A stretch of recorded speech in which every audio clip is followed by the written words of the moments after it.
Hello friends, नमस्ते। मैं उजाला कटारिया, आपका स्वागत है आपके अपने चैनल योगा लाइफ में। दोस्तों, आज इस वीडियो में, इस ट्यूटोरियल में मैं आपको एक बहुत ही बढ़िया आसन के बारे में बताऊंगी जिसका नाम है विपरीत करनी आसन, जिसे कि लेग अप बोल देते हैं, leg up the wall pose. इसमें क्या होता है, हम वॉल के सपोर्ट के साथ अपनी लेग्स को लिफ्ट करके थोड़ी देर के लिए रोक कर रखते हैं। देखिए, जो विपरीत करनी है ये भी संस्कृत से ही निकला हुआ शब्द है, जैसे कि योग के सभी नाम जो हैं वो संस्कृत के साथ जुड़े हुए हैं। विपरीत का अर्थ है उल्टा, अपोजिट, और करने का अर्थ है डूइंग, करना। Actually it is an inverted posture. इसके बहुत सारे बेनिफिट्स हैं, अ लॉट ऑफ बेनिफिट्स। गिनने में आएंगे तो बहुत सारे हैं, ख़त्म नहीं होंगे। सबसे पहला बेनिफिट क्या होगा इसका, जब हम इस पोस्चर में जाते हैं, डीपली इसको करते हैं, तो जो ब्लड सर्कुलेशन है वो सारा अपर बॉडी में आ जाता है। उससे क्या होगा, ये टॉक्सिन्स को फ्लश आउट करता है। एब्डोमेन के ऑर्गन्स को स्टिमुलेट करता है, जिससे डेफिनेटली आपका जो डाइजेशन है वो इम्प्रूव हो जाएगा। डाइजेशन से रिलेटेड कोई भी प्रॉब्लम है वो दूर हो जाएगी। सबसे बढ़िया इसका फ़ायदा क्या है, अगर आपको डिप्रेशन है, स्ट्रेस है, किसी तरह का माइंड पे स्ट्रेस रहता है, तो इस आसन की आप डेली प्रैक्टिस कीजिए और आपको खुद फ़र्क नज़र आएगा। डिप्रेशन को कम करने के लिए ये बहुत ही आपको फ़ायदा देगा, क्योंकि जब हम इस पोस्चर में जाते हैं, जैसे कि मैंने पहले बताया, जो ब्लड का फ्लो है वो सारा अपर बॉडी की तरफ आता है, क्योंकि हमारी लेग्स ऊपर होती हैं। तो माइंड को काम रखने में, स्टेबल रखने में ये बहुत ही ज़्यादा मदद करेगा। इसके अलावा रेस्पिरेटरी सिस्टम से रिलेटेड जितने भी प्रॉब्लम्स हैं वो दूर होंगे। आपके शोल्डर्स, आपकी आर्म्स, आपकी बैक स्ट्रेंथन होगी, मजबूत होगी। तो चलिए बढ़ते हैं कि कैसे करना है विपरीत करनी आसन। उसको करने के लिए हम वॉल की सपोर्ट लेंगे, इसलिए आज मैं वॉल के पास बैठी हूँ। क्या करना है आपको, थोड़ा सा इस तरह से होते हुए अपने वॉल के साथ जो है इस तरह से लग जाना है।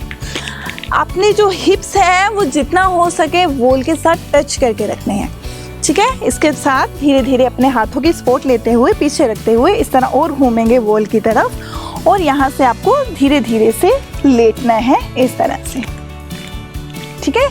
उसके बाद आपको अपने पैरों को धीरे से वॉल पे रखते हुए वॉक करनी है ऊपर की तरफ। अपनी लेग्स को एकदम स्ट्रेट करना है ऐसे, और फिर धीरे धीरे, अभी देखिए पोस्चर बिल्कुल भी सही नहीं है। मैंने क्या बोला था आपको, जो आपके हिप्स हैं आपके वॉल के साथ टच होने चाहिए।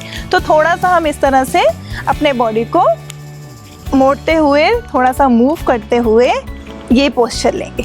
जो आपके हिप्स हैं वो वॉल के साथ टच करने हैं, ऊपर उठे हुए नहीं होने चाहिए। जो हिप बोन है वो नीचे फ्लोर के साथ टच रहनी चाहिए। आपकी जो पूरी स्पाइन है, जो रीढ़ की हड्डी है, एकदम ऊपर से लेके नीचे टेल बोन तक एकदम फ्लोर के साथ टच रहनी चाहिए। हाथों को इस तरह से अपने बॉडी के साथ ही रख लेंगे इस तरह से, और जो पैर है, जो टोज है वो थोड़े अपनी तरफ रखेंगे। ये चीज़, हिप बोन नीचे लगी रहेगी, इस बात का ध्यान रखिएगा। ऐसे उठा हुआ नहीं होना चाहिए। जो स्पाइन, रीढ़ की हड्डी है, उसको पूरा फ्लोर के साथ टच करके रखेंगे। इस पोस्चर में आने के बाद शोल्डर्स को रिलैक्स रखें, बिल्कुल आर्म्स को रिलैक्स रखेंगे। अपनी आंखें बंद कर लें। बंद करने के बाद कम से कम 5 मिनट तक आप ये आसन कर सकते हैं। अगर आप बिगिनर हैं, पहले इस आसन की प्रैक्टिस कभी नहीं करी है, तो टाइम थोड़ा कम कर दीजिए। हो सकता है आपको थोड़ा डिस्कम्फर्ट भी लगे इस आसन को आने में, इस आसन में आने के लिए, तो कोई बात नहीं। 30 सेकेंड कीजिए, फिर 1 मिनट कीजिए, फिर धीरे धीरे इस आसन में जो टाइमिंग्स है वो हम बढ़ाते रहेंगे।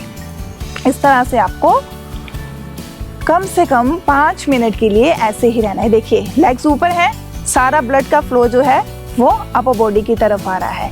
पेट पे असर आएगा, कंधों पे आएगा, और दिमाग पे तो डेफिनेटली जाएगा ही जाएगा। तो स्ट्रेस से रिलेटेड जो भी लोग हैं वो इस आसन की डेली प्रैक्टिस कीजिए। सुबह खाली पेट फ्रेश होने के बाद इस आसन को करें। अगर सुबह टाइम नहीं है तो दिन में कभी भी कर सकते हैं, बट खाना खाने के कम से कम 3 घंटे बाद ही प्रैक्टिस करना है इसको, उससे पहले नहीं करेंगे।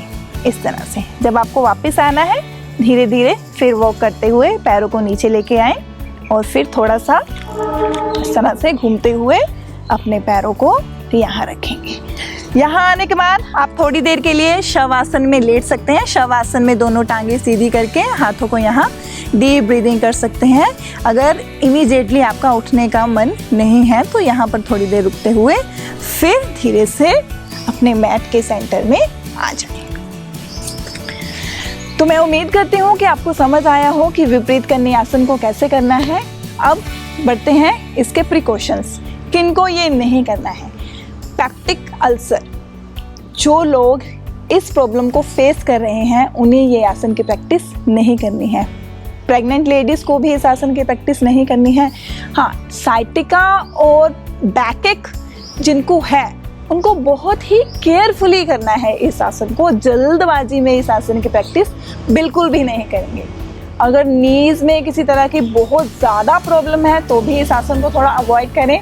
शोल्डर्स में कोई इंजरी है, कोई बैक में इंजरी हुई है तो भी इस आसन को अवॉइड करें। देखिए, मुश्किल नहीं है ये आसन, बॉल की स्पोर्ट के साथ बहुत इजीली हो जाएगा। बस थोड़े से ध्यान की ज़रूरत है, किस तरह जाना है, किस तरह वापस आना है, कितनी देर रहना है, ये थोड़ी सी चीज़ें हैं जो ध्यान में रखनी होगी आपको। तो मैं आपसे उम्मीद करूंगी कि आप इस आसन की ज़रूर प्रैक्टिस करेंगे और इस आसन से बहुत सारे बेनिफिट्स लेंगे। अगर आपको ये वीडियो अच्छा लगा हो तो ज़रूर लाइक करें, फेसबुक पे मेरे पेज के साथ जुड़े रहें, यूट्यूब पे मेरे चैनल को ज़रूर सब्सक्राइब करें। इसी तरह से और वीडियोस देखने के लिए मेरे साथ जुड़े रहें। आपका धन्यवाद।